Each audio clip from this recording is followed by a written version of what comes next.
all the time. Some of them were apparently quite similar to the 9/11 attacks, says Paul Thompson. Good. Near Shanksville, oh, can't forget that. June of '01, just a couple of weeks in advance, they have 600 first responders in a mall drilling biochemical attack. And they set them up with teams. I think the main thing here is, this is not the Pentagon, right? This is the middle of nowhere. So the plane is going to come down. People are going to go there. The local newsman is going to go there. You've got to make sure this local newsman doesn't get anywhere near it.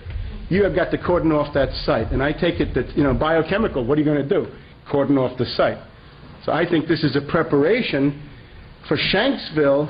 This is in Westmoreland County. They didn't quite get the right county, Somerset County. Anyway, there's some problems with this argument, I recognize, but at least it's suggestive. Merther was involved with that drill. Was he? Congressman Merther. Yes, well, he's a big separate issue all in his own right. Yeah. Okay, now we get into the most blatant of them all. The National Reconnaissance Office, right? The National Reconnaissance Office is a consortium of all the spooks. And they say, here's the headline, they were going to simulate a plane crash into their building on September 11th. A weird happenstance. National Reconnaissance Office, Chantilly, Virginia, emergency response, 3,000 employees sent home. Booz Allen Hamilton is in the picture. Watch out for them. Need I say more? And were they really sent home? Now this is the Satellite Imaging Bureau, right? So they can see it all. You don't have to listen to these people saying they couldn't see it on their radar because the NORAD radar looked out. So what? So look down with the satellites and see it all in real time from above, right? They can see all that. Same thing with NORAD. Now these two may be the same thing. Between 91 and 2001, they were simulating planes into buildings. Between 99 and 2001, they did it, including the World Trade Center, using numerous types of civilian and military aircraft. Some of these were coming from abroad. So they really prepare it, right? This is well prepared, nothing left to chance. You think this is computers or I don't know. If it's command post exercise, it's computers. But then that's, again, it looks like a computer, but then, sometimes the plug-in to the Global Hawk is there. Sometimes not. Yeah, right.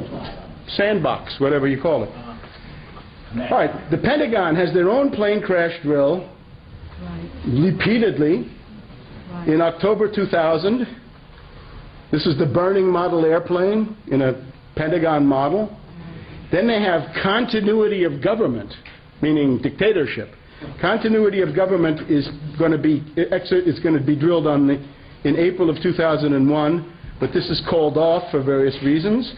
They have medics training for a 757 hitting the Pentagon.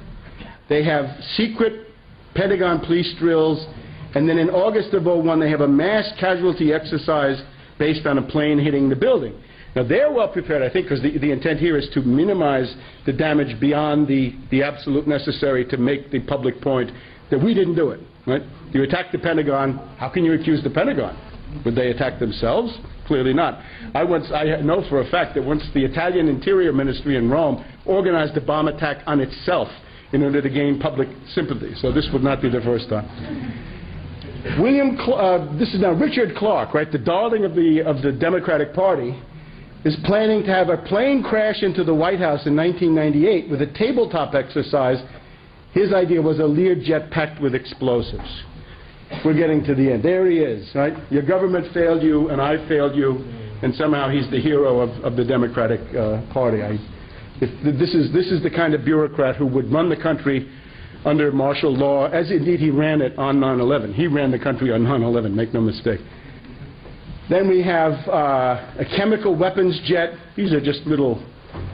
Now, this is all nothing. On the cover of my book, I don't have any buildings crashing. I don't have any Pentagon burning. I have a mushroom cloud. My book is the most thermonuclear strategic of all the books. It's the only one that mentions the Bush-Putin phone conversation of 9/11 that you may have forgotten about. There's the mushroom cloud. Now the reason for this is that the horror of 9/11 that you saw pales in comparison to the part that could easily have happened that didn't happen. The other thing that's going on September 11th in the morning is that the U.S. is on total thermonuclear warfare alert. Yes, you're on like whatever you had during the Cuban Missile Crisis, whatever you had during the Berlin Crisis, whatever you had during the Kippur War in 1973, you've got it. There's an Armageddon exercise going on. STRATCOM, Strategic Air Command, Strategic Command, Offutt Air Force Base. The issue is thermonuclear warfighting, strategic bombers, land-based missiles, submarine-launched ballistic missiles. And it's going on in the morning. And in my mind, this documents the thermonuclear options built into 9/11. What were they? Scowcroft is going out there to be part of the exercise. We probably shouldn't pay too much attention to him. So it's everything, as you see. All the branches of the strategic triad are loaded. There are B-52s and B-1s in the air loaded with hydrogen bombs. They're flying around like they used to do in the Cold War but have not done. And you've got these flying command posts mobilized. The Doomsday, they have different names at different times. Doomsday, Night Watch, or Looking Glass. You may know them under different code names. You have a full Cold War confrontation posture on the morning of 9/11.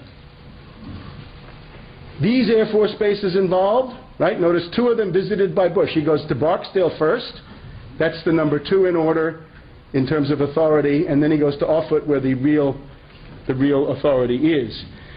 Part of this, according to Mason, he speculates that when the Angeles next call comes in, it's clear that these people could launch nuclear war. So Bush's handlers tell him, you go to the Air Force Base, you sit in the command center, and then we won't have to worry about codes coming in, because you can sit there and say, I'm the president.